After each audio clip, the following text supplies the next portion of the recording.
Il existe en notre monde des livres qui ne doivent pas être lus. Des ouvrages renfermant de puissants pouvoirs et savoirs et qui, s'ils tombent entre de mauvaises mains, peuvent anéantir de nombreuses vies, voire la vie elle-même. La mission d'Andrew Bennett est de récupérer et mettre hors d'atteinte un maximum de ces ouvrages.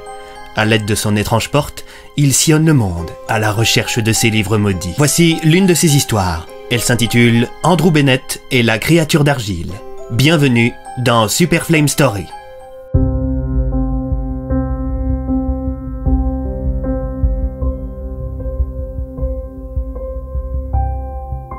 Pour fêter leurs 10 ans de mariage, les parents du petit Titouan étaient partis en croisière et avaient confié leur rejeton à sa grand-mère, Josette, durant quelques semaines.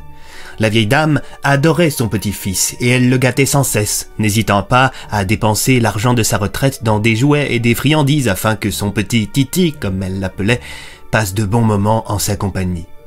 Le jeu préféré de Titouan consistait à se rendre dans le jardin de sa mamie et d'y faire de grands trous à l'aide de la petite pioche que cette dernière lui avait offert. Ce jour-là, il était accompagné dans son jeu par l'un de ses amis qui n'habitait pas très loin, le petit Maxence. Tous deux s'affairaient à faire de grands trous dans le jardin, s'imaginant qu'ils étaient sur un chantier.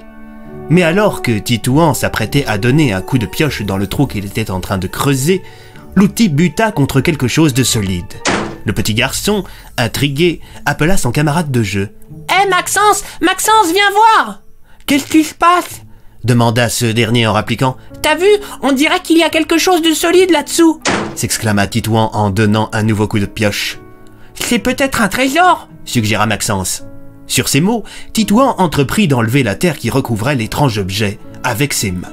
Au bout de quelques secondes, les deux enfants purent se rendre compte que l'objet qui avait piqué leur curiosité était un petit coffre en bois. « Chouette, je suis sûr que c'est un trésor !» s'exclama Maxence. Soudain, une des fenêtres de la maison qui donnait sur le jardin s'ouvrit, révélant la grand-mère de Titouan. « Les enfants, le goûter est prêt, je fais un gâteau !» s'exclama Josette. Les deux enfants foncèrent en direction de la maison, enlevèrent leurs chaussures pleines de terre et vinrent s'attabler dans la salle à manger tandis que Josette amenait le fondant au chocolat qu'elle avait réalisé pendant que les deux enfants jouaient dehors. « Alors, vous vous êtes bien amusés ?» demanda la vieille femme. « Ouais, on a même trouvé un coffre au trésor !» s'exclama Titouan. « Un trésor ?» demanda la grand-mère à son petit-fils. « Ouais, reprit Maxence, un super trésor, même qu'il était enterré dans le jardin. » « Et que contenait-il, ce trésor ?»« On sait pas, on l'a pas encore ouvert. Du coup, est-ce qu'on pourra retourner dehors après, s'il te plaît, mamie ?»« Oh, je ne sais pas trop, il commence à se faire tard. Vous ne préférez pas jouer à l'intérieur ?» demanda la vieille femme. « Mais il faut bien qu'on ouvre le trésor !» s'exclama Titouan. La grand-mère du jeune homme réfléchit quelques instants, regarda le visage suppliant de son petit-fils et finit par céder. « Bon, d'accord. Allez ouvrir votre trésor, mais rentrez vite après. » Lorsque les enfants avaient parlé de cette mystérieuse boîte trouvée dans le jardin de Josette, cette dernière pensait qu'il s'agissait d'un jeu et que les enfants avaient inventé cette histoire pour s'amuser. Aussi pensait-elle que tout cela sortait tout droit de la tête des deux bambins. Alors elle ne s'en préoccupait pas plus que ça. Après avoir fini de goûter, Maxence et Titouan retournèrent donc dans le jardin afin d'ouvrir le fameux coffre qu'ils avaient déterré. Par chance, la boîte de bois ne semblait pas verrouillée. Il suffisait de lever un petit loquet pour l'ouvrir. « Attends 2 secondes !» s'exclama Maxence tandis que son copain s'apprêtait à ouvrir le coffre. « Qu'est-ce qu'il y a ?» demanda son camarade de jeu. « On fait quoi si dans le coffre il y a un truc dangereux ?»« Un truc dangereux ? Ouais, genre des migales !»« Mais pourquoi on aurait enterré un coffre plein de migales ?»« Bah, pour nous piéger !»« Pourquoi est-ce que quelqu'un voudrait nous piéger ?»« Bah, parce qu'il est méchant !»« Oh, Maxence, t'es saoulant, on était d'accord de dire que c'est un trésor, et les trésors, dedans, il y a des trucs précieux, pas des migales !»« Ouais, mais si les migales, elles protègent le trésor !»« Écoute, s'il y a des migales dans le coffre, elles sont mortes !»« Et pourquoi ça ? Parce que ça fait un bail qu'elles seraient mortes de faim !»« Et si elles sont genre dans un état de stase et qu'elles nous attendent pour nous manger ?»« Des migales en stase !»« Bah ouais, tu sais quoi ? Laisse tomber, j'ouvre le coffre !» Sur ces mots, Titouan souleva le loquet qui fermait la curieuse boîte, puis il s'arrêta quelques instants avant de soulever le couvercle. « À 3, j'ouvre !» s'exclama le jeune homme. « Ok, 1, 2, 3 !» Titouan ouvrit alors la boîte, mais les deux enfants furent déçus de constater qu'elle ne contenait pas un fabuleux trésor, mais un livre. « Tout ça pour un bouquin !» s'exclama Titouan. « Punaise, je suis dégoûté !» Attends, reprit Maxence. si un gars l'a enterré, c'est peut-être parce qu'il est précieux, le livre. Tu crois? Demanda Titouan. Bah ouais, mon papa, il a une collection de livres de Jules Verne. C'est genre une édition originale, et il m'a dit que ça vaut très très cher. Expliqua Maxence. Titouan suggéra alors de ramener le livre dans la maison afin de l'examiner de plus près. Ce que Maxence, constatant qu'il commençait à pleuvoir, accepta volontiers. Alors que Titouan sortait le livre de son coffre, du haut d'un arbre du jardin, un corbeau observait les deux enfants. Lorsque le volatile vit que les deux bambins venaient d'extraire un livre du sol, l'animal s'envola. Il alla trouver un autre corbeau auquel il croissa. L'autre corbeau s'envola à son tour et alla en trouver un troisième. Le troisième corbeau était différent des deux autres. En effet, ce dernier parlait le langage des humains. Ah ouais? Un livre sorti du sol, tu dis? Deux gamins à 2 kilomètres à l'est. D'accord, merci Roger. Le corbeau doté de la parole s'envola à son tour. Pendant ce temps, à 2 kilomètres à l'est, les deux enfants étaient rentrés dans la maison de la grand-mère de Titouan. Alors, il contenait quoi ce coffre? Demanda Josette aux deux enfants qui filaient à toute allure dans la maison en direction de la chambre de Titouan. Rien du tout! S'exclama Titouan en refermant la porte avant de poser le livre sur le sol de sa chambre. D'accord! Cria Josette depuis la cuisine.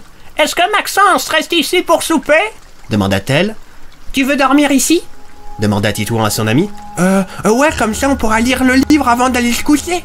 S'exclama Maxence. Titouan s'en alla dans la cuisine pour aller demander à sa grand-mère si son copain pouvait dormir ici.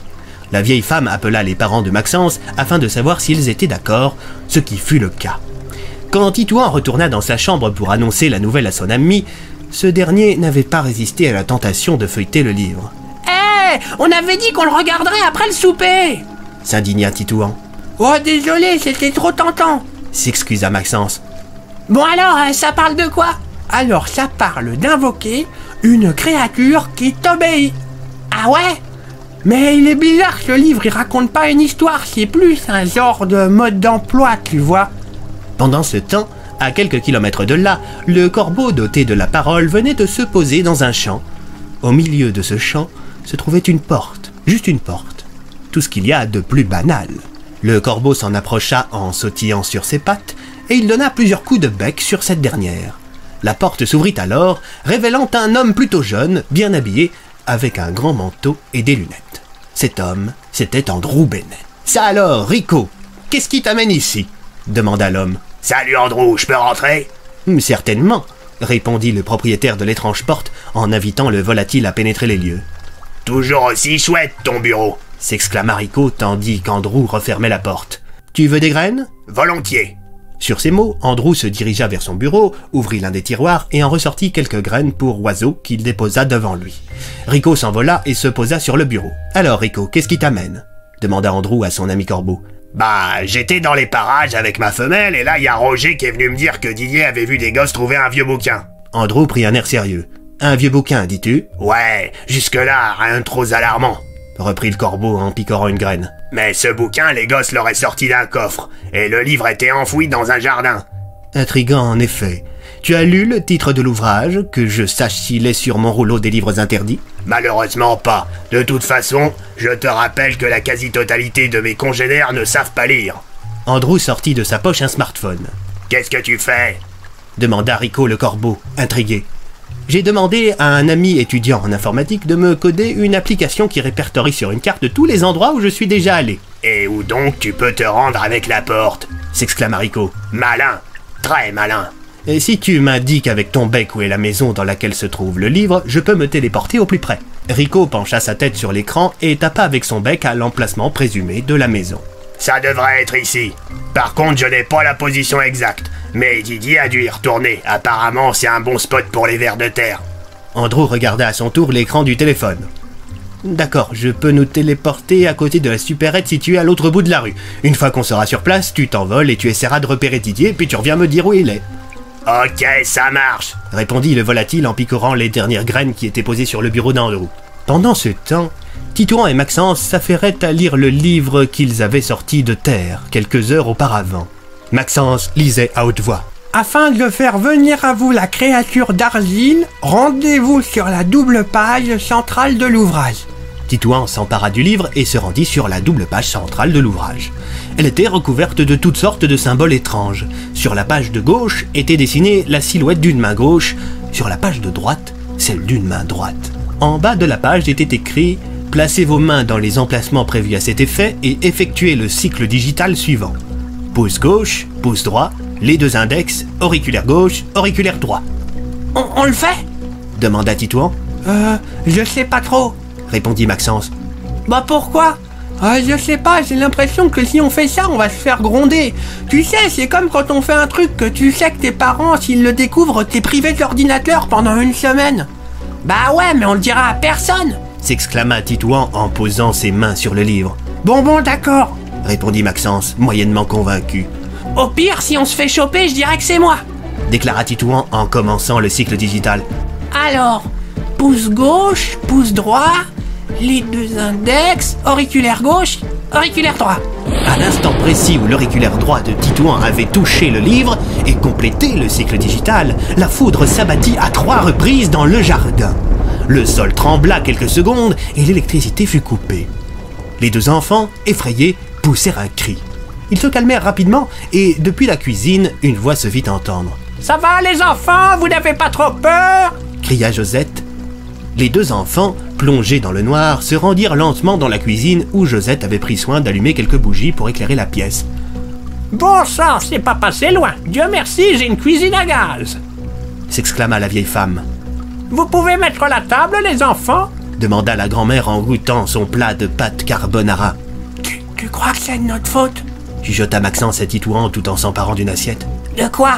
demanda Titouan. « Bah, la foudre !» La réponse à cette question dans le prochain épisode. Si celui-ci vous a plu, n'hésitez pas à lâcher un petit pouce bleu, un commentaire, activer la cloche et vous abonner si ce n'est déjà fait. Passez faire un tour sur mon Utip également. Sur cette plateforme, vous pouvez financer mon travail en regardant quelques pubs. Vous ne dépensez pas d'argent, juste un petit peu de votre temps. Le lien est dans la description.